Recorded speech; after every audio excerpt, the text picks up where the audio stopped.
Salam sehat rekan-rekan advokat yang baik.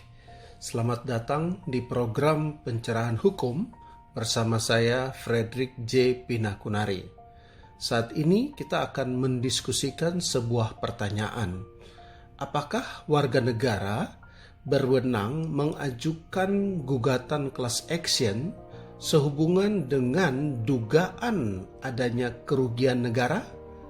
Nah, pernah terjadi sebuah perkara di Pengadilan Negeri Jakarta Pusat terkait hal tersebut.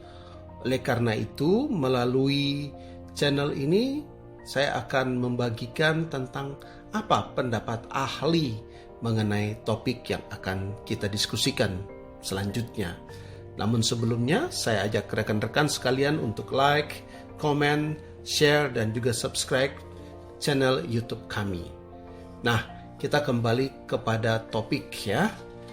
Dalam sebuah gugatan citizen lawsuit atau aksio popularis di Pengadilan Negeri Jakarta Pusat, para penggugat mendalilkan bahwa selaku warga negara, mereka memiliki alas hak atau legal standing dan wewenang atau kompetensi untuk mengajukan gugatan terhadap beberapa pihak, antara lain pemerintah Republik Indonesia, dan juga sebuah BUMN, anak perusahaan BUMN, dan pihak swasta yang berdomisili di luar negeri.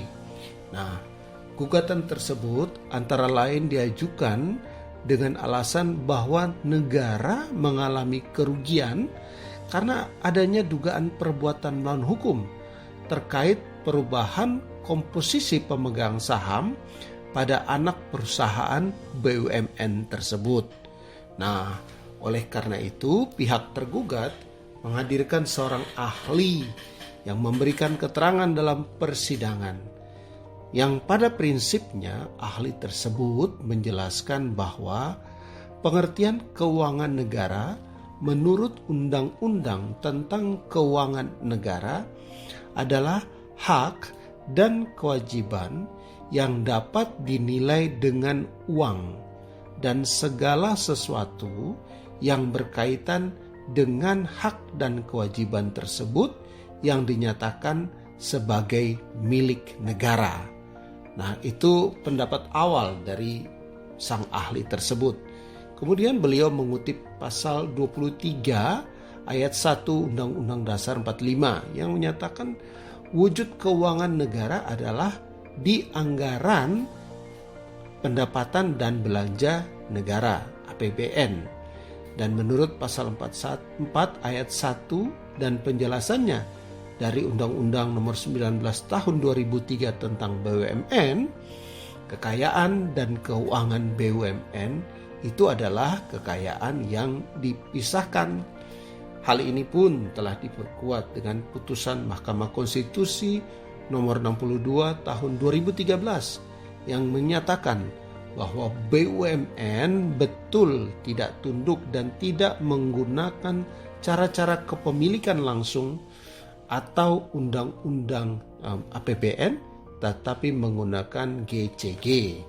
Nah, itu pendapat sang ahli. Kemudian beliau melanjutkan bahwa berdasarkan pasal 10 ayat 1 Undang-Undang Nomor 15 Tahun 2006 tentang BPK, Yungto Peraturan Pemerintah Nomor 60 Tahun 2008, Yungto Pasal 20 Undang-Undang Nomor 30 Tahun 2014, Yungto Peraturan Mahkamah Agung Nomor 5 Tahun 2015, pihak yang berhak melakukan audit investigatif adalah BPK dan aparatur pengawasan internal pemerintah, yaitu BPKP, kemudian Inspektorat Jenderal, kemudian Inspektorat Kementerian Lembaga, lalu Badan Pengawas Mahkamah Agung, kemudian Badan Pengawas di Lembaga Negara, atau Inspektorat Provinsi.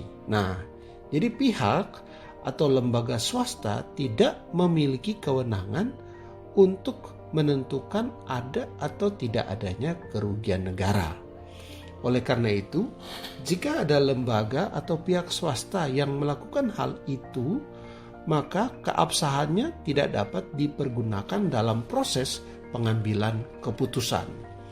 Nah, ini sebuah perkara yang menarik ya, karena dalam era demokrasi seperti sekarang ini dan juga era reformasi ini, banyak gugatan yang diajukan oleh warga negara dengan mengatasnamakan kepentingan publik dan mendalilkan tentang adanya kerugian negara.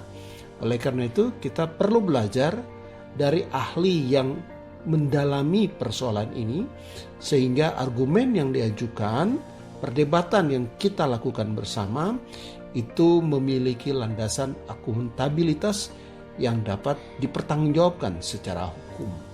Nah, selanjutnya dalam perkara tersebut sang ahli menjelaskan bahwa kerugian dapat timbul karena perbuatan melawan hukum atau kelalaian.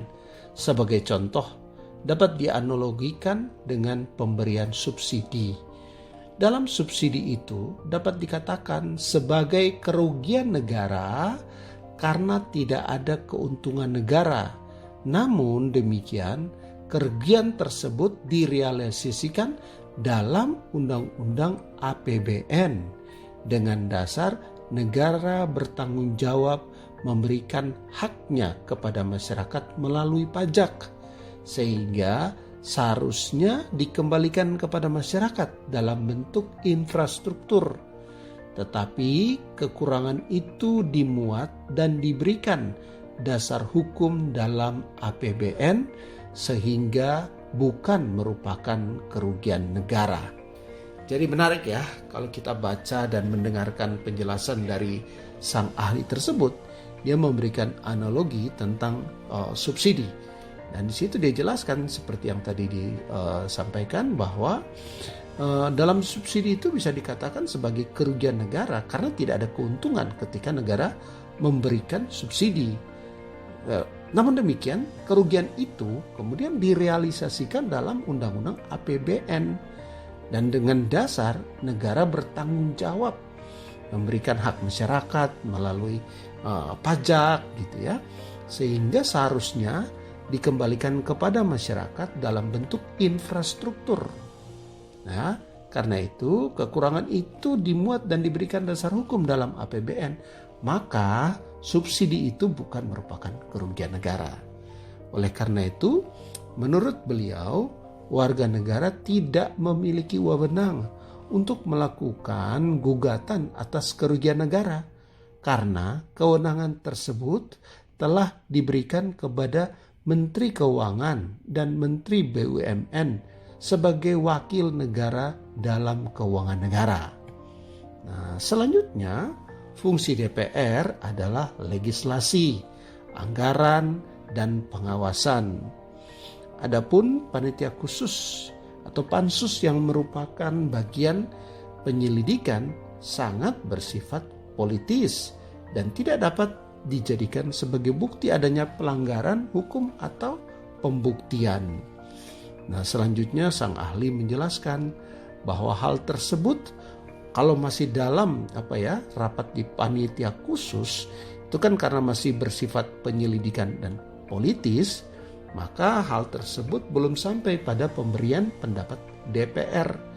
Sedangkan aliran pengawasan DPR secara protokoler adalah langsung disampaikan kepada Menteri BUMN dan Menteri BUMN dengan kewenangannya secara publik atau privat menindaklanjuti hasil pengawasan tersebut. Nah, jadi berdasarkan uraian-uraian yang tadi, sang ahli berpendapat bahwa warga negara tidak memiliki wewenang untuk melakukan citizen lawsuit atau gugatan citizen lawsuit atau dikenal juga aktio popularis sehubungan dengan adanya dugaan kerugian negara. Demikian dibagikan, semoga bermanfaat bagi rekan-rekan advokat sekalian. God bless you.